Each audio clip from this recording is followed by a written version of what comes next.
তো সাহাবে কেরাম রাদওয়ানুল্লাহি তাআলা আলাইহিম আজমাইনগণ সব সময় তো উদ্গ্রীব থাকতেন নবীর মুখ নিঃসৃত বাণী কি মূল্যবান কথা জানে রাসূল করিম সাল্লাল্লাহু আলাইহি সাল্লাম বলেন। সুবহানাল্লাহ।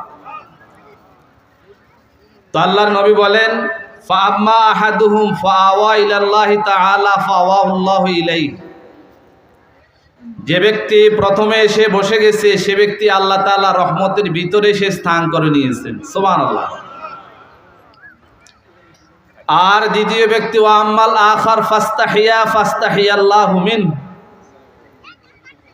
যে ব্যক্তি মধ্যখানে এসে বসেছে সে ব্যক্তিও আল্লাহ রহমত থেকে মাহরুম হয় নাই, সেও রহমতের মধ্যে আছে। ওয়া আম্মাল আখার ফাআরাদাল্লাহু আনহু, যে ব্যক্তি মজলিস ত্যাগ করে পৃষ্ঠ প্রদর্শন করে চলে গেছে সে আল্লাহর রহমত থেকে বঞ্চিত হয়ে গেছে। আর আল্লাহ রাব্বুল আলামিন বলেন ওয়ামান আ'রাদা আন যিকরি ফাইন্না লাহু মাঈশাতান দনকা ওয়া নাহশুরুহু ইয়াওমাল কিয়ামাতি আ'মা। আল্লাহ রাব্বুল আলামিন বলেন ওয়ামান আ'রাদা আন যিকরি, যে ব্যক্তি আল্লাহর জিকির তথা কোরআন, ইন্না নাহনু নাযালনা যিকরা, কোরআনের আলোচনাকে উপেক্ষা করে যে ব্যক্তি চলে যায় তার জন্য দুটি মহা বিপদ শাস্তি অপেক্ষমান। ফাইন্না লাহু মাঈশাতান দনকা, তার এই দুনিয়ার জীবনকে আল্লাহ পাক রব্বুল আলামিন সংকীর্ণ করে দেন। নাউযুবিল্লাহ। এরপরে কিয়ামতের দিন আল্লাহ পাক রব্বুল আলামিন ওই সমস্ত লোকদেরকে তিনি অন্ধ করে উঠাবেন। এই লোকগুলো যখন হাসরের ময়দান অন্ধ হয়ে উঠবে তখন আল্লাহ রাব্বুল আলামিনের উচ্চ আদালতে তারা আপিল পেশ করবে, ইয়া রব ক্বালা রাব্বি লিমা হাশারতানি আ'মা ওয়া ক্বাদ কুনতু বাসীরা, ইয়া রব আমাদেরকে কেন আপনি আজকে হাসরের ময়দানে অন্ধ করে উঠালেন? আমরা তো চক্ষুষ্মান ছিলাম, দুনিয়ার সব কিছু আমরা দেখেছি। আল্লাহ রাব্বুল আলামিনের পক্ষ থেকে বলা হবে ক্বালা কাযালিকা আয়াতুনা আতাতকা আয়াতুনা ফানাসিতাহা ওয়া কাযালিকাল ইয়াওমা তুনসা, তোমাদের কাছে আমার আয়াত ছিল, কোরআন ছিল, তোমরা এই কোরআনুল কারীমকে দেখেও দুনিয়াতে চোখ থাকিতে তোমরা অন্ধ ছিলে, এই জন্য হাসরের ময়দানে তোমাদেরকে অন্ধ করে উঠানো হবে। নাউযুবিল্লাহ। এই জন্য দেখা যায় কোরআনের প্যান্ডেল থেকে, এটা এক সময় ছিল না, বর্তমানে বাইরে লোকের সংখ্যা একটু বেশি দেখা যায়, ঠিক কিনা বলেন? আর কোরআনের বরকত পেতে হলে এই প্যান্ডেলের নিচে আসা শর্ত। ইন্নাল্লাযী লাইস, আল্লাহ পাক রব্বুল আলামিন বলেন ওয়াল কাসামা ওয়া হুয়া শাহীদ, কোরআনের মজলিসে সরাসরি উপস্থিত থাকতে হয় এবং কান খাড়া করে শুনতে হয়, তাহলে আল্লাহ পাক রব্বুল আলামিন তাদের অন্তরের মধ্যে তিনি হেদায়েত দান করেন। সুবহানাল্লাহ বলেন। তো আমি আপনাদের সম্মুখে কোরআনুল কারীম থেকে একটি আয়াতে কারিমা তেলাওয়াত করেছি, যেহেতু তাফসীরুল কোরআন মাহফিল, তাফসীরের মাহফিলে তো গতানুগতিক এদিক সেদিক বলা যায় না, কথা বলতে হয় কোরআন থেকে, ঠিক কিনা বলেন? আর তাফসীর সরাসরি আল্লাহ তাআলাই নিজে করেছে, মানব জাতির সকল সমস্যার সমাধান আল্লাহ রাব্বুল আলামিন কোরআনুল কারীমের মধ্যে তিনি দিয়ে দিয়েছেন। সুবহানাল্লাহ। আল্লাহ রাব্বুল আলামিন বলেন ওয়ালা ইয়াতুনাকা বিমাসালিন ইল্লা জিনাকা বিল হাক্কি ওয়া আহসানা তাফসীরা। আল্লাহু আকবার। ওয়ালা ইয়াতুনাকা বিমাসালিন ইল্লা জিনাকা বিল হক, নবী হে আপনার কাছে মানুষ যে সকল সমস্যা নিয়ে আসে, মানব জাতির সকল সমস্যার সমাধান। ওয়ালা ইয়াতুনাকা বিমাসালিন ইল্লা জিনাকা বিল হাক্কি ওয়া আহসানা তাফসীরা, তাফসীর সহকারে বিশদভাবে আমি আল্লাহ পাক রব্বুল আলামিন বর্ণনা করে দিয়েছি। সুবহানাল্লাহ। এজন্য আল্লাহর এই কোরআন, এটা হলো হেদায়েতের একমাত্র গাইডলাইন। কোরআন আমাদেরকে হেদায়েতের রাস্তা দেখায়, যার মধ্যে বিন্দুমাত্র কোনো রকম সন্দেহ। বর্তমানে আমরা যদি কোথাও চলতে যাই, ইদানিংকালে আমরা সকলে গুগল মিয়ার কাছে বিভিন্ন জিনিস সার্চ করি, গুগল ম্যাপ অনুযায়ী আমরা চলি, ঠিক কি না বলেন? গত সপ্তাহে দেখেছি একটা হাইস গাড়ি নিয়ে, একটা কার নিয়ে কয়েকজন বন্ধু যাচ্ছে গুগল ম্যাপের নির্দেশনা অনুযায়ী। যেতে যেতে গুগল ম্যাপ তাদেরকে এমন এক পথ বাতলিয়ে দিয়েছে, তারা যেতে যেতে অসম্পূর্ণ একটা সেতু দিয়ে রওনা দিয়েছে, প্রতিমধ্যে তারা গতি হারিয়ে নদীতে পড়ে গেছে। ইন্না লিল্লাহি ওয়া ইন্না ইলাইহি রাজিউন। তাহলে গুগল ম্যাপও আমাদেরকে ভুল তথ্য দেয়, ঠিক কিনা বলেন? কিন্তু আল্লাহ পাক রব্বুল আলামিন যে কথা বলেন, এই কথার মধ্যে কে কোনোভাবে সন্দেহ আছে? আরো জোরে বলেন, সন্দেহ আছে? আল্লাহ রাব্বুল আলামিন বলেন, আল হাক্কু মির রাব্বিক ফালা তাকুনান্না মিনাল মুমতারিন। আল্লাহ বলেন, আল হাক্কু মির রাব্বিক, তোমাদের রব যা বলেন তা একেবারে হক, বাস্তব, সত্য। সুবহানাল্লাহ। ফালা তাকুনান্না মিনাল মুমতারিন। সুতরাং আল্লাহ রাব্বুল আলামিন যে কথা বলেন, যে নির্দেশ দেন, এই কথার বিষয়ে তোমরা বিন্দুমাত্র সন্দিহান হইও না। সুবহানাল্লাহ। সন্দিহান হওয়া যাবে? আল্লাহ তো কোরআনের শুরুতেই বলে দিলেন, জালিকাল কিতাব লা রাইবা ফি। এটা এমন এক কোরআন, এমন এক কিতাব, যে কিতাবের মধ্যে বিন্দুমাত্র সন্দেহ কি নাই। এজন্য নবীজি বলেন, মান ক্বালা বিহি সাদাকা, যে ব্যক্তি কোরআন থেকে কথা বলবে তার কথা সত্য। ওয়ামান আসদাকু মিনাল্লাহি কিলা, কেননা এই কোরআন হলো কার বাণী? আর জোরে বলেন, কার বাণী? ওয়ামান আসদাকু মিনাল্লাহি কিলা, আর আল্লাহর থেকে অধিক সত্যবাদী আর কে হতে পারে? ওয়ামান আমিলা বিহি উজিরা, আর কোরআন থেকে, কোরআন অনুযায়ী যে ব্যক্তি আমল করবে এর প্রতিদান দিবেন কে? ওয়ামান হাকামা বিহি আদালা, আর কোরআন দিয়ে যে ব্যক্তি রায় দিবে, বিচার ফয়সালা করবে, তার এই রায় হলো সম্পূর্ণ হক এবং আদল ইনসাফ অনুযায়ী। সুবহানাল্লাহ বলেন। এজন্য আল্লাহ পাক বলেন, ইন্না হাযাল কুরআন ইয়াহদি লিল্লাতী হিয়া আকওয়াম, হেদায়েতের জন্য সর্বোচ্চ মানদণ্ড হলো আল কোরআন। সুবহানাল্লাহ। তিরমিজির বর্ণনা, বিশ্বনবী ফরমান, মানে বিতাগাল হুদা ফি গায়রিহি আদাল্লাহুল্লাহ, আল্লাহর কোরআনের বিপক্ষে যে ব্যক্তি কোনো মত, কোনো পথ, কোনো তন্ত্র মন্ত্র খুঁজবে, আদাল্লাহুল্লাহ, এ ব্যক্তি নিশ্চিত গোমরাহির মধ্যে পড়ে যাবে। নাউযুবিল্লাহ।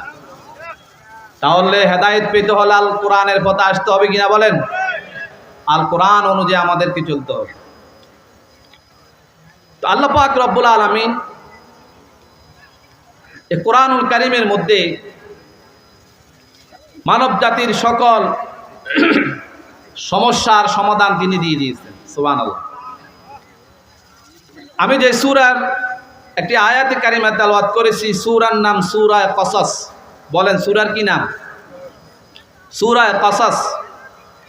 কসস শব্দের অর্থ হলো ধারাবাহিক ঘটনা বর্ণনা। ধারাবাহিক কি? ঘটনা বর্ণনা। কসস, যেটাকে আমরা কিচ্ছা কাহিনী বলি, ঘটনা বলি। কোরআনুল কারীম, কোরআনের মধ্যে আল্লাহ রাব্বুল আলামিন বিভিন্ন কাহিনী বর্ণনা করে তার উম্মতদেরকে, তার জাতিদেরকে বান্দাদেরকে আল্লাহ পাক রব্বুল আলামিন শিক্ষা দিয়েছে, উপদেশ গ্রহণ করার জন্য বিভিন্ন ঘটনা আল্লাহ তাআলা বর্ণনা করেছেন। সুবহানাল্লাহ। আল্লাহ রাব্বুল আলামিন বলেন, ওয়া কুল্লান নাকুসসু আলাইকা মিল আম্বাইর রুসুল মা নুসাব্বিতু বিহি ফুআদাক ওয়া জাআকা ফি হাযিহিল হক ওয়া মাউইযাতুন ওয়া যিকরা লিল মুমিনিন। আল্লাহ রাব্বুল আলামিন বলেন, ওয়া কুল্লান নাকুসসু আলাইকা মিল আম্বাইর রুসুল, এই কোরআনের মধ্যে আমি বিভিন্ন নবী রাসূলদের ঘটনাগুলো আমি বর্ণনা করেছি। মানুসাব্বিতু বিহি ফুআদাক, যেন এই ঘটনাগুলো থেকে শিক্ষা গ্রহণ করে আপনি অন্তরের মধ্যে শান্তি পান। সুবহানাল্লাহ। এই ঘটনাগুলো বর্ণনা করার পর এই ঘটনাগুলো থেকে আপনি জানবেন নবুয়তের দায়িত্ব যে কত কঠোর। পূর্ববর্তী আম্বিয়া আলাইহিস সালাতু ওয়াস সালামগণ তাদের সে নবুয়তি দায়িত্ব পালন করতে গিয়ে কি কি বাধাগ্রস্ত হয়েছেন, কি কি সমস্যার সম্মুখীন হয়েছেন, এই ঘটনাগুলো তারা আপনার অন্তরের মধ্যে একটু প্রশান্তি আসবে। মানুসাব্বিতু বিহি ফুআদাক ওয়া জাআকা ফি হাযিহিল হক ওয়া মাউইযাতুন ওয়া যিকরা লিল মুমিনিন, এবং আপনার মুমিন ইমানদার বান্দা বান্দিরাও যেন বিগড়ে না যায়, তারা যেন উহা থেকে তারা শিক্ষা গ্রহণ করতে পারে। সুবহানাল্লাহ। এই কোরআন সূরা কসাসের মধ্যে আল্লাহ তাআলা হযরত মুহাম্মদুর রাসূলুল্লাহ সাল্লাল্লাহু আলাইহি সাল্লামের হিজরতের ঘটনার ইঙ্গিত দিয়েছেন। সাথে সাথে প্রথম থেকে ধারাবাহিকভাবে নাতলু আলাইকা মিন নাবাই মূসা ওয়া ফিরআউন বিল হক, মূসা এবং ফিরআউনের ঘটনা তিনি ধারাবাহিকভাবে বর্ণনা করেছেন। আল্লাহর হাবিব সাল্লাল্লাহু আলাইহি সাল্লাম মক্কা থেকে যখন মদিনায় যাবেন, হিজরত করবেন, তখন এই সূরা কাসাস নাযিল হয়। হযরত মুহাম্মদুর রাসূলুল্লাহ সাল্লাল্লাহু আলাইহি ওয়াসাল্লাম মক্কা থেকে মদিনায় হিজরতের সময় বারবার আল্লাহর হাবিব সাল্লাল্লাহু আলাইহি সাল্লাম পিছনের দিকে তাকিয়ে মক্কার দিকে তাকিয়ে আছেন, আর চোখ বেয়ে বেয়ে পানি পড়তেছে। আল্লাহর নবী বারবার মক্কার দিকে তাকিয়ে আছেন আর বলতেছেন, মা আতিয়াবুম মিন বালাদ ওয়ালাউলা আন্না কওমি আখরাজুনি মিনকে মা সাকানতু গায়রাক। ওহে মক্কা নগরী, তোমাকে আমি অনেক ভালোবাসি, তুমি কতই না উত্তম একটি শহর। সুবহানাল্লাহ। ওয়ালাউলা আন্না কওমি আখরাজুনি মিনকে, যদি না আমার কওম, আমার স্বজাতিরা আমার বিরুদ্ধে যদি তারা আমাকে যদি তারা বের করে না দিত, তাহলে ও মক্কা আমি তোমাকে ছেড়ে দিতাম না। সুবহানাল্লাহ। কি দেশপ্রেম নবী, নবীদের দেশপ্রেম ছিল। আম্বিয়া আলাইহিস সালাতু ওয়াস সালাম দেশের প্রতি ভালোবাসা ছিল, এবং আম্বিয়া আলাইহিস সালাতু ওয়াস সালামের প্রকৃত অনুসারী যারা, আশিক যারা, তারা কখনো দেশের বিরুদ্ধে ষড়যন্ত্র করতে পারে না। তারা দেশকে ভালোবাসে। তাহাজ্জুদের নামাজে তারা দাঁড়িয়ে দাঁড়িয়ে দেশের জন্য, দেশের সার্বভৌমত্ব রক্ষার জন্য, স্বাধীনতার জন্য তারা দোয়া করে। সুবহানাল্লাহ। আল্লাহ তাআলা কোরআনুল কারীম আয়াত নাযিল করেন সূরা কাসাসের মধ্যে, ইন্নাল্লাযী ফারাদা আলাইকাল কুরআনা লা রাদ্দুকা ইলা মাআদ। নবী হে, যারা আপনারা এখান থেকে আপনাকে বের করে দিয়েছে, অচিরেই এই মক্কা নগরীতে আমি আপনাকে প্রবেশ করাবো। সুবহানাল্লাহ। এরপর আল্লাহর হাবিব এসেছেন মক্কা বিজয় করে, বীর বেশে এই মক্কা নগরীতে প্রবেশ করেছেন আল্লাহর হাবিব সাল্লাল্লাহু আলাইহি ওয়াসাল্লাম। এই সূরার মধ্যে আল্লাহ রাব্বুল আলামিন নবীকে হিজরতের এই ঘটনা, তিনি যে আবার আসবেন, এবং ফেরাউনের ঘটনাও নবীর কাছে বর্ণনা করলেন। কারণ ফেরাউনের কর্মকাণ্ড ছিল ইন্না ফিরআউনা আলা ফিল আরদ ওয়া জাআলা আহলাহা শিয়া'আন ইস্তাদঈফু তা'iফাতাম মিনহুম ইউযাব্বিহু আবনাহুম ওয়া ইস্তাহয়ী নিসাহুম। সে তো দুনিয়ার মধ্যে পৃথিবীতে দম্ভ করেছে, অহংকার করেছে। এরপরে তার ইচ্ছা ছিল এদেশের মানুষের মধ্যে হত্যা করে, ছেলে সন্তানদেরকে হত্যা করে, যেন কোনো মানুষ কোনো নেতৃত্বের কাতারে যেন না আসতে পারে, আল্লাহর রুবুবিয়ত এবং উলুহিয়তের কথা যেন না করতে পারে। এজন্য সে তার হত্যাযজ্ঞ কর্মকাণ্ড সে শুরু করে দিয়েছে। কিন্তু প্রকৃত মূল মাস্টার মাইন্ড মহান মনিব আল্লাহ সুবহানাহু ওয়া তাআলা। আল্লাহু আকবার বলেন। আল্লাহ রাব্বুল আলামিন বলেন, ওয়া নুরিদু আন নামুন্না আলাল্লাযীনা ইসতুদঈফু ফিল আরদ ওয়া নাজআলাহুম আইম্মাতান ওয়া নাজআলাহুমুল ওয়ারিসিন।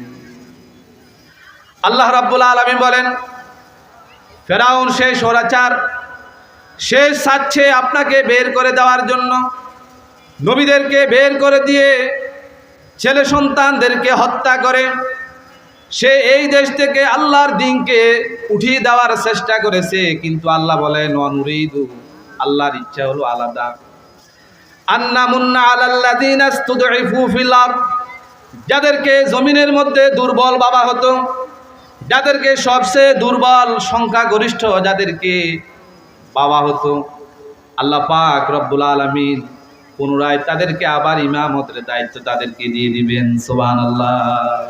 আইম্মাতাও ওয়া নাজআলাহুমুল ওয়ারিসিন, তাদেরকে নেতৃত্বের স্থান দিবেন কে? আর জোরে বলেন কে? আল্লাহ। কারণ মানুষ তো অনেক রকম চায়, 40 বছর 41 পর্যন্ত কত রকম মিশন এবং ভিশন আমাদের থাকে, ঠিক কিনা বলেন? কিন্তু মূল নির্দেশ কার? আরো জোরে বলেন কার? আল্লাহ রাব্বুল আলামিন বলেন, ওয়া রাব্বুকাল গফুরু যুর রাহমা লাউ ইউআখিযুহুম বিমা কাসাবু লাআজ্জালা লাহুমুল আযাব বাল্লাহুম মাউইদুন লা ইয়াজিদু মিন দুনিহি মাউইলা। আল্লাহ বলেন, ওই মানুষ তোমরা তো বিচলিত হয়ে যাও, দুর্বল হয়ে যাও, জালেমের জুলুমের অত্যাচারের শিকার হতে হতে তোমরা তো নিরাশ হয়ে যাও। ওয়ালা তাহসাবান্নাল্লাহা গাফিলান আম্মা ইয়ামালুজ জালিমুন, জালেমদের বিষয়ে তোমরা এই ধারণা করিও না যে আমি আল্লাহ কিছু জানি না। আল্লাহু আকবার বলেন। কিন্তু আল্লাহ রাব্বুল আলামিন বলেন, শুনো, রাব্বুকাল গফুরু যুর রাহমা, তোমাদের রব অনেক বড় দয়ালু। ওয়া রাব্বুকাল গফুরু যুর রাহমা লাউ ইউআখিযুহুম বিমা কাসাবু লাআজ্জালা লাহুমুল আযাব, তিনি যদি ইচ্ছে করেন তাহলে লাআজ্জালা মানে তাজিল করতে পারেন, দ্রুত কোনো ব্যক্তিকে তিনি শাস্তি দিতে পারেন। কিন্তু না, তিনি ছাড় দেন, কিন্তু ছেড়ে দেন না। বাল্লাহুম মাউইদুন, তার পক্ষ থেকে সুনির্দিষ্ট একটা সময় আছে, মেয়াদ আছে।